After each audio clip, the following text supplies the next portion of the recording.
شهر رمضان الذي أنزل فيه القرآن هدى للناس وبينات من الهدى والفرقان فمن شهد منكم الشهر فليصم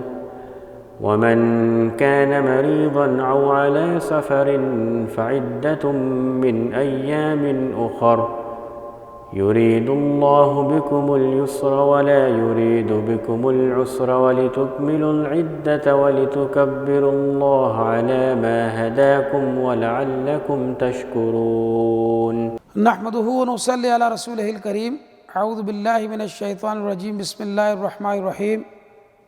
ناظرین کرام، آج کی 7ویں تراویح میں سورہ الاعراف وہ مکمل پڑھی جائے گی. اس سورت کی تقریر کا مرکزی مضمون دعوت رسالت ہے. ساری گفتگو کا مدعا یہ کہ مخاطبوں کو خدا کے فرستادہ پیغمبر کی پیروی اختیار کرنے پر آمادہ کیا جائے، لیکن اس دعوت میں انداز، تنبیہ اور ڈراوے کا رنگ اس میں زیادہ نمایاں ہے. دوران تقریر چونکہ خطاب کا رخ یہود کی طرف بھی جاتا ہے، اس لیے ساتھ ساتھ دعوت رسالت کے اس پہلو کو بھی واضح کیا گیا کہ پیغمبر پر ایمان لانے کے بعد اس کے ساتھ منافقانہ روش اختیار کرنے اور سماع و اطاعت کا عہد استوار کرنے کے بعد توڑ دینے اور حق و باطل سے واقف ہو جانے کے بعد باطل پرستی میں مستغرق رہنے کا انجام کیا ہوتا ہے. سورت کے آخر میں نبی کریم صلی اللہ علیہ وسلم اور آپ کے صحابہ کرام رضوان اللہ تعالیٰ علیہم اجمعین کو حکمت تبلیغ کے متعلق اہم ہدایت دی گئی ہیں اور خصوصیت کے ساتھ انہیں نصیحت کی گئی ہے کہ مخالفین کی اشتعال انگیزیوں اور چیرہ دستیوں کے مقابلے میں صبر اور ضبط سے کام لیں اور جذبات کے ہیجان میں مبتلا ہو کر کوئی قدم نہ اٹھائیں جو اصل مقصد کو نقصان پہنچانے والا ہو. اور یہی تعلیم جو ہے وہ داعیان حق کے لیے بھی ہے. سورہ الاعراف میں جو مضامین یا جن اہم نکات پر بات ہوئی ہے وہ کچھ اس طرح ہے کہ نمبر 1، کامیابی اور ناکامی پر بات ہوئی ہے، آدم و حوا پہ بات ہوئی ہے، جنتی اور جہنمیوں کا مکالمہ ہے، اس میں اللہ تعالیٰ کی قدرت کے دلائل ہیں. اس میں سورہ الاعراف کے اندر 5 قوموں کے قصے بیان کیے گئے ہیں. فرعون کا انجام ہے، اصحاب السبت کا ذکر ہے، اس میں تمام کفار چوپائے کی طرح ہیں یہ بتایا گیا ہے. قیامت کا علم کسی کو نہیں، اور اس میں قرآن کی عظمت بیان کی گئی ہے. سورت کے آغاز میں اللہ سبحانہ و تعالیٰ نے بتایا ہے کہ یہ کتاب سچی ہے، اللہ کی طرف سے محمد صلی اللہ علیہ وآلہ وسلم کے قلب پر نازل کی گئی ہے، دلوں کی تنگی کا علاج ہے. پھر آیت نمبر 11 سے 25 میں ایک بار پھر قصہ آدم و ابلیس کی تفصیل بیان کی گئی ہے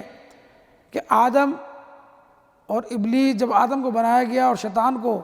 اور فرشتوں کو سجدہ کرنے کے لیے کہا گیا تو اس میں فرشتوں نے سجدہ کیا سوائے ابلیس کے. اس نے اپنی ہمدردی دکھائی، اس کا نقشہ کھینچا گیا. ساتھ ہی آدم اور حوا علیہ السلام کی دعا نقل کی گئی، وہ جو اللہ نے انہیں سکھائی تھی کہ ربنا ظلمنا انفسنا وَإِن لَّمْ تَغْفِرْ لَنَا وَتَرْحَمْنَا لَنَكُونَنَّ مِنَ الْخَاسِرِينَ، اور ان کی ادائیگی کر کے انہوں نے توبہ کی تھی. تاہم فیصلہ یہی ہوا تھا کہ اب آپ لوگ جنت میں نہیں رہ سکتے،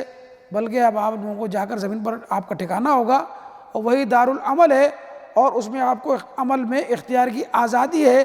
پھر اب وہ عمل اگر آپ کریں گے جو میری رضا کے لیے ہوں گے تو آپ کو واپس اس جنت میں لے کے آؤں گا، اور اگر آپ کے اعمال اس کے برعکس ہوئے تو ظاہر ہے پھر یہ جنت آپ کا ٹھکانہ نہیں ہوگی بلکہ جہنم آپ کا مسکن ہوگا، ٹھہرے گا. پھر اللہ کی آیات کو جھٹلانے اور سرکشی کرنے والوں کے بارے میں آیتیں ہمیں ملتی ہیں 40 سے 41 تک. اس میں فرمایا گیا کہ جنت میں ان کا جانا اتنا ہی ناممکن ہے کہ جس طرح سوئی کے ناکے سے کسی اونٹ کا گزرنا. ہم سے جو وعدے کیے گئے تھے. پھر اعراف والوں کا ذکر ہے اور وہ سوال کریں گے جہنمیوں سے. اعراف ایک جگہ ہے کہ جو نہ جنت میں ہوگی اور نہ جہنم میں، درمیان میں ہوگی، اور وہاں سے کھڑے ہو کر وہ دونوں طرف جو ہے وہ دیکھ رہے ہوں گے. یہ وہ لوگ ہوں گے کہ جن کے اعمال جو ہیں وہ شاید برابر ہوں گے، اور یہ وہاں کھڑے ہو کر ان سے سوال کریں گے جو لوگ دونوں طرف ہوں گے، تو جنت والوں سے بھی اور جہنم والوں سے بھی۔ آیت نمبر 44 سے 51 تک یہ لوگ جنتیوں کو پکاریں گے اور ان کو سلام پیش کریں گے، اور اس کے بعد جہنمیوں کی طرف دیکھیں گے اور دعا کریں گے کہ اللہ تعالیٰ تو ان سے ہمیں تو بچانا۔ جہنمی جنت والوں سے کھانا پینا مانگیں گے، مگر جنتی ان سے کہیں گے کہ اللہ تعالیٰ نے کافروں پر یہ نعمتیں حرام کر دی۔ اللہ تعالیٰ فرماتا ہے کہ آج ہم ان کو ایسے بھلا دیں گے کہ جیسے کل اس دنیا میں انہوں نے ہمیں بھلا دیا تھا۔ آیت نمبر 54 میں اللہ نے اپنی تخلیق اور تسخیر کائنات کا ذکر فرمایا، اور یہ نقطہ بھی بتایا کہ خالق وہی ہے تو حکم بھی اسی کا چلے گا، قانون بھی اسی کا چلے گا۔ جن تخلیقات کا ذکر ملتا ہے وہ یہ ہے کہ بلند آسمان، وسیع و عریض عرش، رات اور دن کا نظام، چمکتے شمس و قمر اور ستارے، ہوائیں اور بادل اور زمین سے نکلنے والے نباتات۔ 5 قوموں کے قصے اس میں بیان کیے گئے ہیں۔ آیت نمبر 59 سے لے کر 93 تک ان 5 اقوام کے قصے ملتے ہیں، جو انشاءاللہ اگلی صورتوں میں جب آئیں گے تو سلسلہ ہم بیان کریں گے، ہم آپ کے سامنے رکھیں گے۔ جن انبیاء کے جو قصے یا جن کی اقوام کے قصے اس میں ہمیں دعوت و عزیمت اور ان سے متعلق قوموں کی نافرمانی کی تفصیلات ملتی ہیں، ان میں قوم نوح، قوم عاد، قوم ثمود اور قوم لوط اور قوم شعیب ہے۔ ان قصوں کی حکمتیں کیا ہیں؟ اللہ تعالیٰ کیوں بیان کر رہا ہے؟ قرآن میں جو قصے اور کہانیاں آ رہی ہیں وہ محض قصے کہانیاں نہیں ہیں، بلکہ اس میں ہمارے لیے سامان عبرت ہے۔ اس میں سب سے پہلی چیز بیان کرنے سے جو ہے وہ یہ کہ اللہ سبحانہ وتعالیٰ نبی اکرم صلی اللہ علیہ وسلم کو ایک تسلی دینا چاہ رہا ہے کہ آپ اکیلے ہی ایسے نہیں ہوں کہ جن کو یہ مصائب و مشکلات پیش آ رہے ہیں، بلکہ آپ سے پہلے جو انبیاء گزرے ان کی اقوام نے ان کے ساتھ کیا کیا کیا، تو نبی صلی اللہ علیہ وسلم کو تسلی دی جا رہی ہے۔ نمبر 2، اچھوں اور بروں کا انجام بتایا جا رہا ہے کہ بروں کے ساتھ پھر اللہ جو ہے وہ کیا انجام اختیار کرتا ہے، اور اللہ تعالیٰ کے ہاں یہ بتایا جا رہا ہے کہ دیر ضرور ہے لیکن اندھیر نہیں۔ وہ قوم عاد اور قوم ثمود جو کہ بڑی متمدن اقوام تھی، ان کے بارے میں ان کو دکھایا کہ دیکھیں اس کو دیر تو کیا، اللہ ڈھیل دی ان کو، لیکن پھر جب اس کی پکڑ آئی تو پھر بچ کوئی نہ سکا۔ اور رسالت کی دلیل کہ امی ہونے کے باوجود پچھلی قوموں کے قصے آپ صلی اللہ علیہ وسلم بتا رہے ہیں، گویا کہ قرآن یہ حق ہے، اللہ کا کلام ہے، اللہ کی طرف سے، نبی کریم صلی اللہ علیہ وسلم نے اپنی جانب سے اس میں کوئی بات شامل نہیں کیے، اور انسانوں کے لیے عبرت اور نصیحت ان قصوں میں ہے، وہ بتایا جانا مقصود ہے۔ پھر اس میں آیت نمبر 103 سے حضرت موسیٰ علیہ السلام کا قصہ شروع ہوتا ہے۔ حضرت موسیٰ علیہ السلام اور جادوگروں کے آمنا سامنا جب ہوتا ہے تو ایک لمبی تفصیل ہے، انشاءاللہ آگے وہ بھی آئے گی، لیکن جب ان دونوں کا آمنا سامنا ہوتا ہے تو اب وہ جادوگر، ظاہر بات ہے بڑے جادوگر تھے جن کو فرعون نے بلایا تھا، وہ آئے اور انہوں نے آفر کی حضرت موسیٰ علیہ السلام کو، ہاں بھی بتاؤ کہ تم اپنا عصا ڈالتے ہو یا ہم اپنا جادو شروع کریں؟ تو آپ نے کہا کہ ٹھیک ہے تم شروع کرو۔ جب انہوں نے اپنی رسیاں اور اپنی لاٹیاں پھینکیں تو وہ جو ہے وہ سانپوں کی طرح جو ہے وہ چلتے ہوئے نظر آئے، تو اس وقت جو ہے حضرت موسیٰ علیہ السلام بھی تھوڑا سا بشری تقاضے کے تحت خوف میں مبتلا ہو گئے تھے، تو اللہ سبحانہ وتعالیٰ نے کہا کہ ڈر نہیں، بلکہ ایسا کر کے تو اپنی لاٹھی پھینک اور پھر دیکھ کیا ہوتا ہے۔ تو جیسے ہی آپ نے اپنی لاٹھی پھینکی تو وہ سب کو جو ہے وہ نگل گئی، اور لوگ جو ہے وہ جادوگر سمجھ گئے کہ یہ ہم نے تو جادو کیا تھا لیکن اس نے جو کیا یہ جادو نہیں ہے، اور وہیں پر وہ ایمان لے آئے۔ انہوں نے کہا جی ہم ایمان لاتے ہیں موسیٰ پر اور موسیٰ کے رب پر۔ یہ دیکھ کر جو فرعون تھا اس کی بازی پلٹ گئی، کیونکہ وہ جو میدان سجا تھا وہ ان کا کوئی تہوار کا دن تھا، آس پاس کے لوگ بھی آئے ہوئے تھے، وہ بڑے ہزاروں کی تعداد میں لوگ وہاں موجود تھے، تو اس کو جو ہے اپنی سبکی محسوس ہوئی، اپنا پانسا پلٹتا ہوا محسوس ہوا۔ امیڈیٹلی فوری طور پر اس نے ان جادوگروں سے کہا کہ تم میری اجازت کے بغیر ایمان لے آئے، میں تمہارے جو ہے نا وہ ہاتھ کاٹ دوں گا، تمہارے پیٹ کاٹ دوں گا مخالف سمتوں سے، اور میں تمہیں سولی چڑھاؤں گا میں تمہیں۔ تو انہوں نے کہا کہ تو نے جو کرنا ہے تو کر لے، ہم اپنے رب کو پہچان چکے ہیں، ہمیں انشاءاللہ تعالیٰ وہ ہماری مغفرت کرے گا۔ اور پھر وہاں سے اس کے بعد بنی اسرائیل، اس کے کچھ عرصے کے بعد موسیٰ علیہ السلام بنی اسرائیل کو لے کر جو ہے وہ راتوں رات اللہ کے حکم سے وہ روانہ ہوتے ہیں، اور جب وہ سمندر کے کنارے پہنچتے ہیں، ادھر پیچھے سے ان کی فوجوں کو علم ہو جاتا ہے، فرعون کو علم ہو جاتا ہے،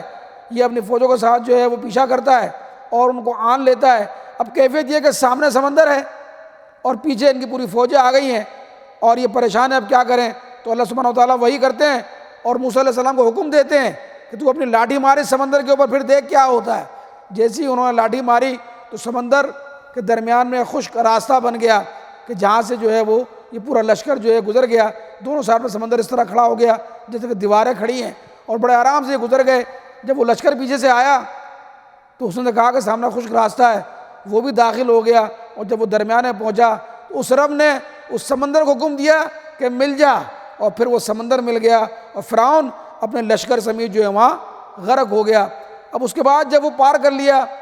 وادی سینا میں پہنچ گئے، تو حضرت موسیٰ علیہ السلام نے ان لوگوں کو فلسطین کی طرف اگلی بستی کی طرف جانے کے لیے کہا جو کہ ان کا مسکن تھا۔ تو وہاں چونکہ قوم رہتی تھی عمالقہ، جو کہ بڑی جہادی اور بڑی قوت والی قوم تھی، وہ اس سے ڈر گئے اور انہوں نے وہ جہاد سے انکار کر دیا، انہوں نے جی چرا لیا۔ تو اللہ سبحانہ و تعالیٰ نے اسی وادی میں بھٹکنے کے لیے 40 سال تک انہیں چھوڑ دیا،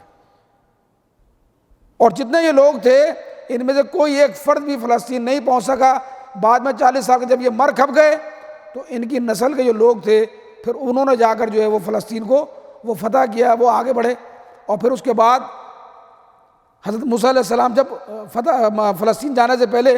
موسیٰ علیہ السلام جو ہے پھر وہ اعتکاف کے غرض سے جو ہے کوہ طور پر گئے، اور وہاں جا کر آپ کو وہ تورات کی تختیاں دی گئیں، ہدایت نامہ دیے گئے کہ جن کو لے کر آپ نے ادھر آنا تھا، لیکن آپ وہاں گئے تھے اور یہاں پیچھے انہوں نے جو ہے نا وہ بچڑا بنا لیا اپنا۔ آیت نمبر 163 سے اس بستی کا ذکر کیا گیا کہ جو سمندر کے کنارے آباد تھی، بستی کے رہنے والوں نے اپنے لیے ایک دن مانگا تھا آرام کی غرض سے، تو اللہ سبحانہ و تعالیٰ نے انہیں ایک دن دے دیا جو ہفتے کا دن تھا، یوم السبت کہلاتا تھا، اور ہر کسی قسم کا کام اس دن جو ہے وہ حرام کر دیا گیا کہ اس دن ایون یہ کہ وہ اپنا کھانا بنانے کے لیے چولہا بھی نہیں جلا سکتے۔ لیکن بعد میں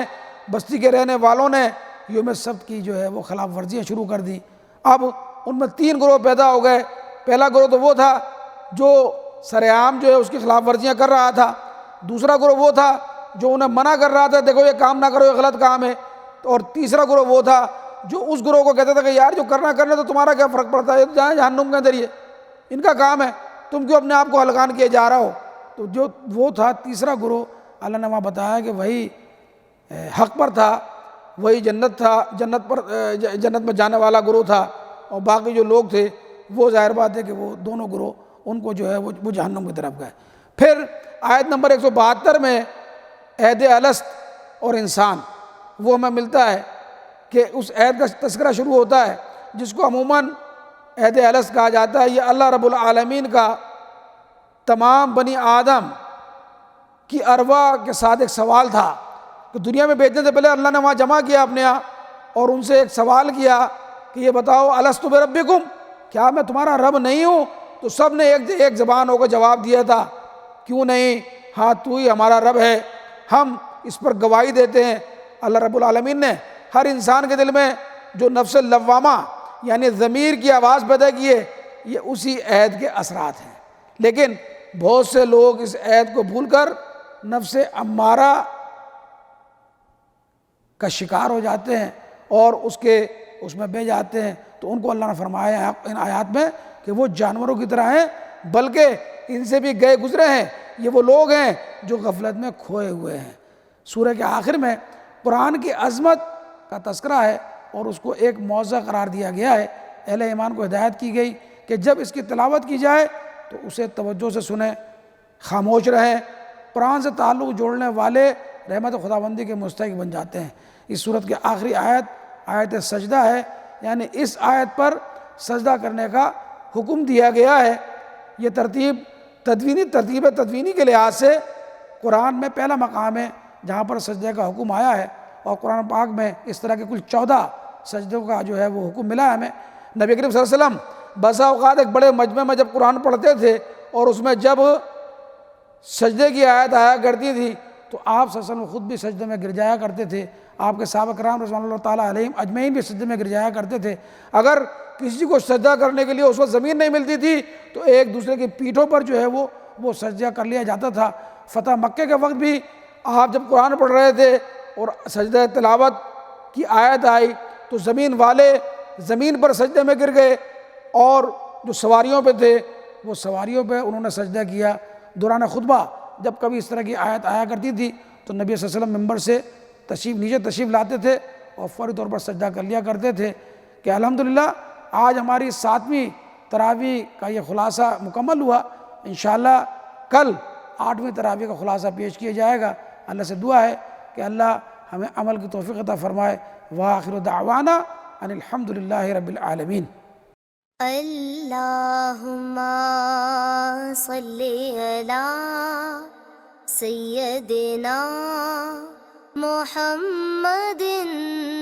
وعلی آلہ وصحبہ